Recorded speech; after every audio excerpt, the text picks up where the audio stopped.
Hi, it's Bridget Connell with Hot House Studio, and today I had one of my dear friends ask me to do a floral crown for her daughter for her first communion, so I thought I'd show you guys how to do it. So in case anyone had anything that they wanted to try at home to whip up for a photo shoot, or we do have some first communions coming up, we can do that. So we're just going to be doing whites today, just a very simple, holy vibe.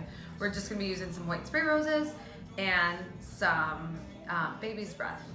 And I will show you how to do it. So what we did is Noelle, who's working with us this summer, Marsha and I, took all of our baby's breath and we cut, which is also known as gypsophilia if you want to seem very fancy, but we cut all of them so that they're just little trees to make them more manageable, and that's what this pile is. This pile is just a bunch of baby's breath. And then we're gonna make little, like Barbie bouquets. We're just gonna take one rose and then some gypsophilia and make little bunches. So I'll show you how to start. Take off the guard petals. We'll start with one, and then we'll start layering these behind, kind of surrounding it so that the baby's breath can give that rose a cute little hug. So it kind of makes it soft. And then this is some floral tape that we have. It's not like tape, like it doesn't stick, but it activates when you pull it. So we are gonna do this, and then when you pull it and wrap it around, that's when it kind of takes shape and the wax loosens up and kind of comes on itself. So here's how it holds. So we're gonna do several of these around and just kind of keep going, get some music jamming, and then we'll assemble them on a piece of wire in a bit. You'll see how simple it is. Okay, so we worked hard, not really, but kind of, and we got our little clumps. So we have the roses and the baby's breath, and then there's just the little ones of gypsophilia. The reason I like to do, if you do some kind of small textures, this could be eucalyptus, this could be another kind of berry or something. Instead of having it so heavily floral, so there's flower all around, it gets kind of heavy. For some relief, it's nice when you're building it to build a little bit of kind of that textural stuff. This can be green. We're gonna be doing some throughout the summer with eucalyptus, some more gardeny ones, some floral, some all these different ones that are so pretty. And they're really fun to do family photos or have some friends over and cut from your garden, or we'll show you kind of what to buy to do it.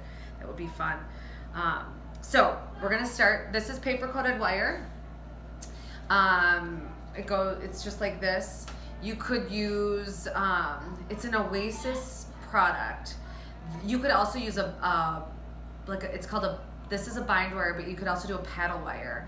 And that's just a metal wire. They'll have it at a lot of your craft stores, Michael's, Joann's, etc.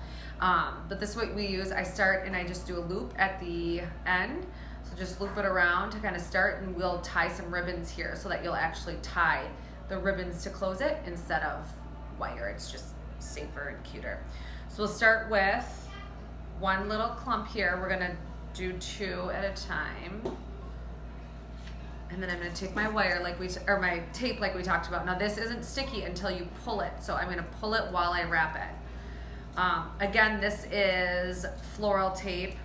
You could try to do like a waterproof floral tape, or if you wanted and you didn't have it, you could do this and you could just take your wire and wrap it around. But for a first communion one, or one that they're gonna be wearing a lot of the day, I like to double secure it with the tape. But you could absolutely just wrap the wire around and that would work perfectly fine. So then we'll just do another, and then I'll take my tape, start here, and I just think it's a cleaner finish as well. Keep going. So I'll kind of keep going here, and then we'll come back and show you how to finish it up. Okay, so we finished our crown. We just took those little bundles and we laid them over each other and then wrapped that floral tape around it, and it ends up something like this. So here's the spine. It's very comfortable. Isn't that pretty? So during the time, you might have some flowers that they break and you're left with the little heads. So this is a beautiful one. I love when this happens because you can then place them kind of different directions, especially in a more gardeny one. That's kind of a fun thing to do, is kind of put little textures that might not be able to have the stems that will be wrapped. So all you do is you take, this is floral adhesive from Oasis. It's a special glue that's just for flowers. And you just put a little on the bottom here of the flower. And then we're just gonna glue it right in there. And so you can do that with anything, any of these little buds. So it's super thin. So I'll put it here and that will dry and that will stay placed. All right, so we finished with our crown and we glued the heads that broke to kind of fill in some of those spaces and have them go different directions, which is really pretty. And now we're gonna just finish it. So we're using a 5/8 sheer ribbon. I think the sheer is the best for tying. It gives you a little bit more mobility. And so we just cut it. Make sure you use a really good ribbon scissors to do this, but you can use any ribbon you want. We're just gonna kind of tie an end on one end. And then I'll take here, I don't know, what is it, maybe 2 feet? Cut it at an angle. Then I fold it in half. Put the loop through the hole. And then put the ends through the loop and you tie it. And now you have